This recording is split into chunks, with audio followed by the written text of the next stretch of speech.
با درود و وقت بخیر. از پارلمان اروپا با ایندیپندنت فارسی در خدمت شما هستیم. تقریباً 3 ماه از قیام مردم ایران میگذره. قیامی که تا امروز کشته و زخمی‌های فراوانی داشته و تعداد خیلی زیادی از مردم ایران رو با خودش همراه کرده.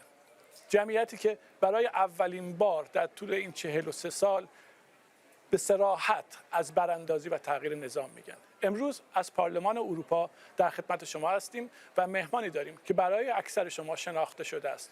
آقای چارلی ویمارز، نماینده پارلمان اروپا از حزب سوئیدیش دموکرات سوئد و گروه پارلمانی ECR. Good morning, Charlie. Thanks for giving us the time. Good morning.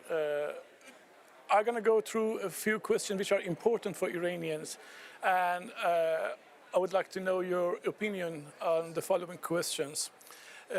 در سومین ماه قیام سراسری مردم ایران علیه جمهوری اسلامی هستیم. اروپا چه اقدامات تاثیرگذاری میتواند در راستای کمک به مردم ایران انجام بده؟ As you know, we are in the third month of the uprising in Iran.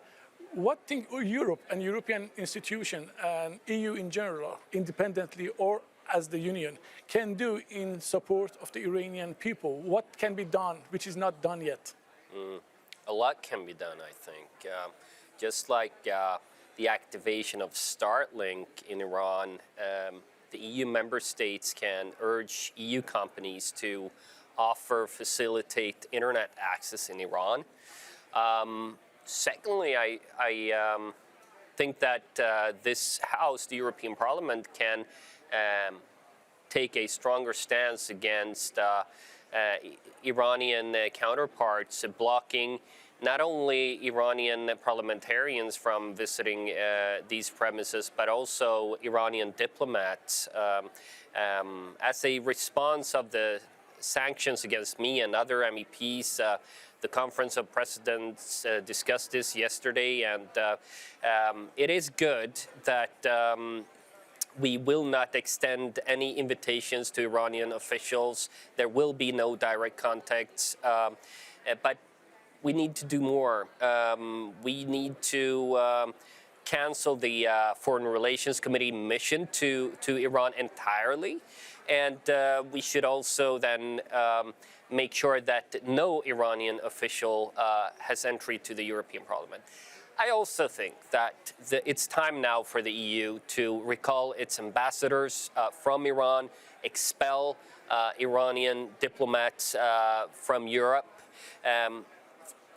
But I think the most important step that could be taken on behalf of the Europeans is to scrap the JCPOA negotiations and trigger snapback sanctions against the regime, which would severely undermine the funding of the regime and make it harder for them to oppress the people. So I'm fighting for that right now. همینطوری که شما گفتید، خب این اقداماتی که لازمه برای انجام دادن بعد از حمله روسیه به اوکراین، ما دیدیم تعداد زیادی از جاسوسا و نیروهای اطلاعاتی روسیه اخراج شدن. این اتفاق راجع به ایران نیفتاده تا امروز و از اون مهمتر چرا علی خامنه‌ای رو سانکشن نمی‌کنند؟ Charlie, as you know, after the Russian invasion of Ukraine, the massive amount of intelligence attaches to Russian embassies around Europe, they've been expelled in retaliation from European side. Is not happening. This is about Iran, Iranian intelligence officers on the European soil. And more importantly, why we don't sanction directly the head of the Iranian regime, the high officials? For example, why Europe doesn't sanction Ali Khamenei himself? Great question. Now let's try to convince the apologists of the Islamic Republic in this house, around Europe, and all the socialists that do not dare to take this step to change their minds. I mean, words are cheap. Everyone in Europe is chanting woman, life, freedom right now, but show it in actions. Expel the Iranian diplomats, period. واکنش شما به تحریم شدن توسط چنین رژیمی چی بود؟ What is your reaction being sanctioned by such a regime? Well, I consider it a badge of honor. I mean, I will continue to stand with the people of Iran who are protesting against this brutal regime. they will never be able to silence me. I mean, if I had assets in Iran and they would have been stolen by the regime, I'm sure they wouldn't really buy medicine for children suffering from EB disease.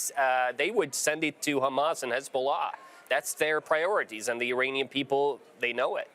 مسلما ما دیدیم در دوران تحریم ها به دروغ گفتن تحریم های دارو وجود داره و بچه های پروانه‌ای رو بهونه کردن. همونجوری که شما گفتین مسلما اگر سرمایه داشتید در ایران و ضبط میشد به حماس میرفت و خرج بچه های پروانه‌ای نمیشد. اما اجازه بدین یه سوال کلی بپرسم. چارلی، چرا ایران و چرا حمایت از مبارزات مردم ایران؟ Why Iran and why you supporting the struggles of Iranian people? 3 reasons.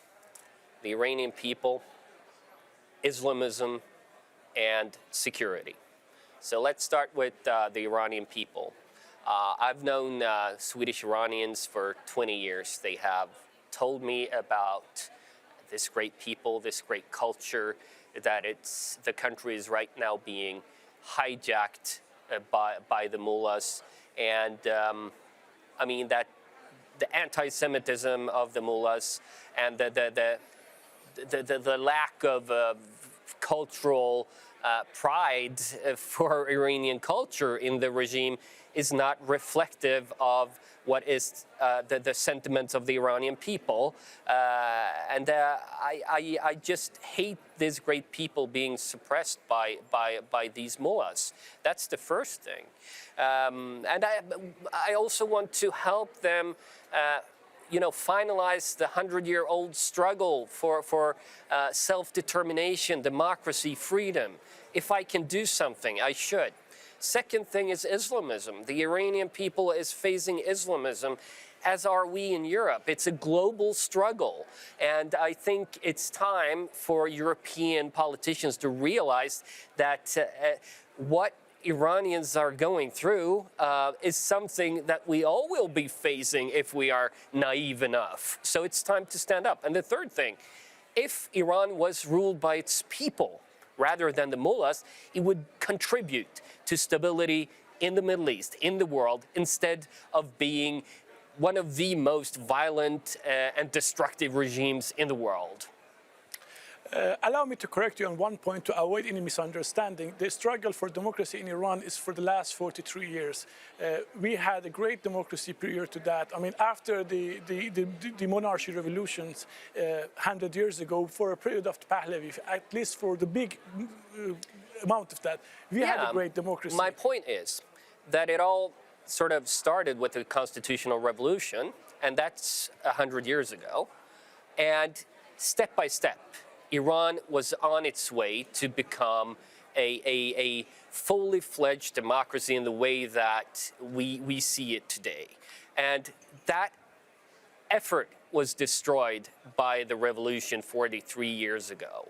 That development was stopped by the Islamists. That is my point. Yeah, the reason I explain that because I don't want any vagueness in this and any misreading. تنها دلیل که من توضیح دادم این بود که در مسابقه قبلی اشاره شده بود به این پوینت و من خواستم اینو خودتون از زبان خودتون مستقیم بشنون که منظور از این عدد چی هست و شما واقف هستید به شرایط سیاسی ایران در گذشته و امروز. اما فضای کنونی اتحادیه اروپا نسبت به 2 سال پیش اون چیزی که در آبان 98 دیدیم تغییر شگرفی داشته. حتی جناح چپ اروپا، پارلمان اروپا که همواره در سکوت بودن یا حمایت از رژیم می‌کردن، امروز تغییراتی رو در دستور کار خودشون دادن. چطور شما اینو چطور می‌بینید؟ As we observed in comparison to, for example, آبان 98, the bloody آبان, which you and solely you and few others were the only voice we had in this house. We're supporting, whereas the lefties were either silent or in support of the regime. Now, the sentiment changed. What happened, Charlie? What's going on right now in this house and why the sentiment changed? Well, I think that a lot of Europeans were moved by the bravery of the girls in Iran, their brothers, their fathers, and want to support that. And I do think that change of mood is authentic. It's not fake.